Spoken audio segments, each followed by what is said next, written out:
আসসালামু আলাইকুম। মুই এই বয়সে দাদা হয়ে গেছি, তাই নাতি এনতে আমি সকাল সকালে রেডি হইতে জামা কাপড় সব ফিটফাট দিয়ে দেন। মুই একটু স্যান্ড পেন দিয়ে দেখতে আসে যে আসলে আমার কেমন লাগে, বা কোট মোট ঢুকাই একটু পাঙ্কু পাঙ্কু দিয়ে আবার চশমা দিয়ে দেয় আসলে কেমন হয়েছে। রওনা তুমি বিয়ে যে হাঁটে হাঁটে যাইতেছে, এর মধ্যে গাড়িকে চলে যে হপাইতে গাড়ি হাজায় ওরা।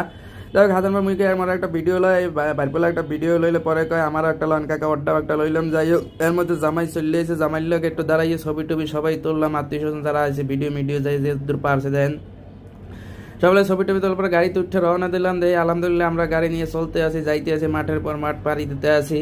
এর মধ্যে পাম্পে এলাম, গাড়িতে গ্যাস নেই, একটু গ্যাস লইলাম, বিরতি দিলাম, এরপর আবার রওনা দিলাম। দেয় এর মধ্যে হঠাৎ দিয়ে আমাকে বরের গাড়িটা সামনে এসে আরও একটা, কিন্তু আরও 3টে গাড়ি আছে, হে 3টে পাই না। পরে যাই সামনে যাই দাঁড়াইলাম, 3টা একসাথ করার জন্য। এখন এখন একটু সিপ টিপ খাইতে আছে, আসলে দুপুরবেলায় যে সকাল থেকে বেরোইছি, বেরোর কারণে আসলে সবারই পেটে খিদে লাগছে, মোরও লাগছে, মুইও গেলাম একটা চিপস খাই। মোটামুটি এখন একটা সিপের বন্যা বই